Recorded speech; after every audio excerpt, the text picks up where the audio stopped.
Yes, Elden Ring. This is The collaboration between Hidetaka Miyazaki of From Software and George R.R. Martin of Never Finishing Books. megaton. Yes. This is an absolute megaton, and I understand a lot of people are bad-mouthing the Microsoft press conference, like it's too many trailers, not enough gameplay. I totally get that. But this is a gigantic thing to have in your E3 press conference, and I think the leak deflated a lot of the Bomba effect. Yeah, that said, it's like my number one. Like, it's the thing I'm most excited for coming out of E3. It's absurd. Did you guys, if it was just, text on the screen that said, George R.R. Martin and Miyazaki have co-created a game coming in the future at some point. 100% sold. I understand that, but how much more excited are you because of the things you saw in that trailer? Was there anything in particular that you're like, that is intriguing? Not really from the trailer, I think. It's just just having the confirmation there. Because obviously you just hear about it, hey, because I think a lot of it is deflated by the fact that it starts off as maybe, because I think the rumor was that he's consulting on a game. Who knows how much of an impact he is, but now that if he's a selling point, I'm guessing his contribution is not like him in the trenches every day, but I'm sure So they did come out and say what exactly it was he did, is that he worked with Miyazaki on world creation. Perfect. How many words do you think he actually wrote? Was it him just like talking to somebody, like, here's my ideas, or did he actually? So here's the thing. He just wrote the achievements, I heard. Great. That's an achievement to get him on a computer. He coded it, yeah. So Miyazaki's actually a huge nerd for Western fantasy. Huge. That's what informs like the actual why Dark Souls games are like story incomplete, because he loves the idea of unfinished books.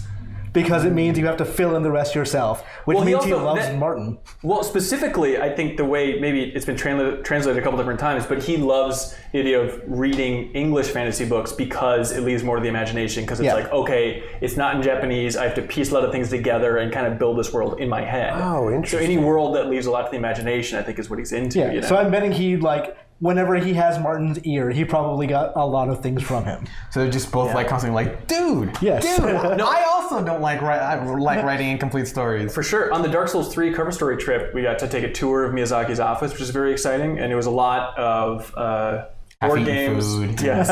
I think we gave him Avalon, I think, as a gift for his board game collection. Yeah, I'm pretty sure. Do you think he played it? No. We'll see if Merlin's in this game.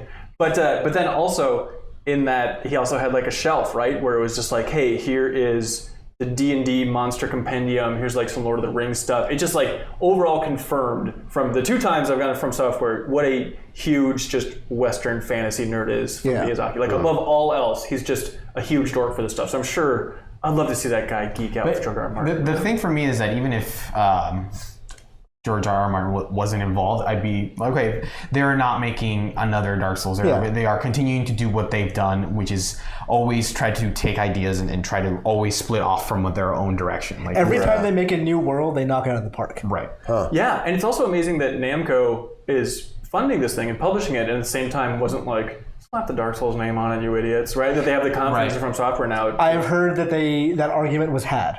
Oh, really? Yeah. More insight you can share? Ultimately, Miyazaki did not want to at all. Mm-hmm. And like Namco's like, yeah, it's fine.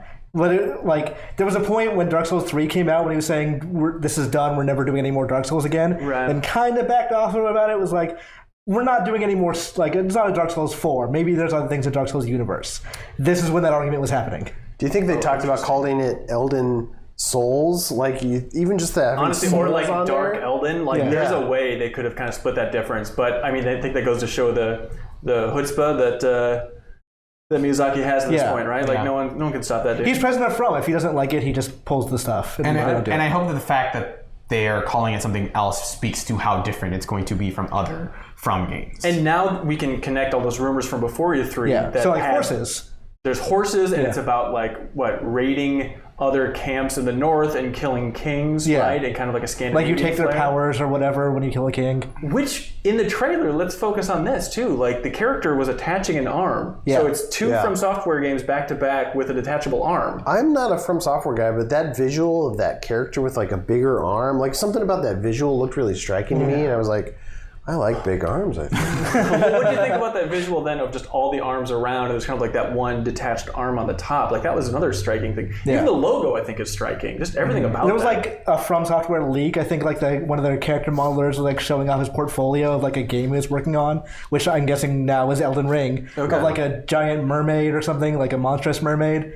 So all of it looks super cool, and it looks like a thing George R.R. Martin will be working on with From Software. Right, right.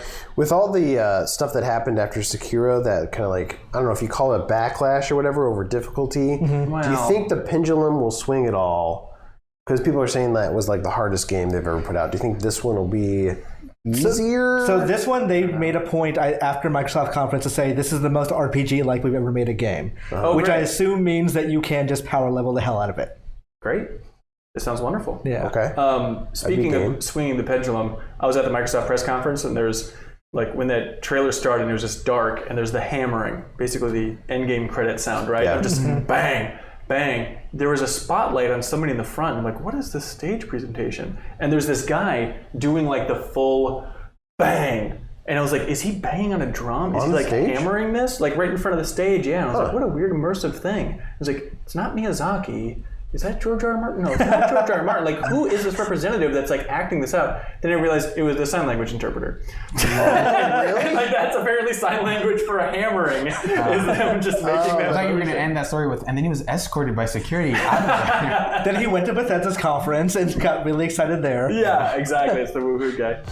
That was just a clip from the full episode of the Game Informer Show podcast from E3 2019. You can subscribe to the audio version of the show to listen to the full episode, including more episodes which are going to be coming up throughout the week. We're going to be coming live from E3 2019 on Sunday, Monday, Tuesday, Wednesday, Thursday, including developer roundtables and fun discussions about the games we've played. Thanks for watching, everybody.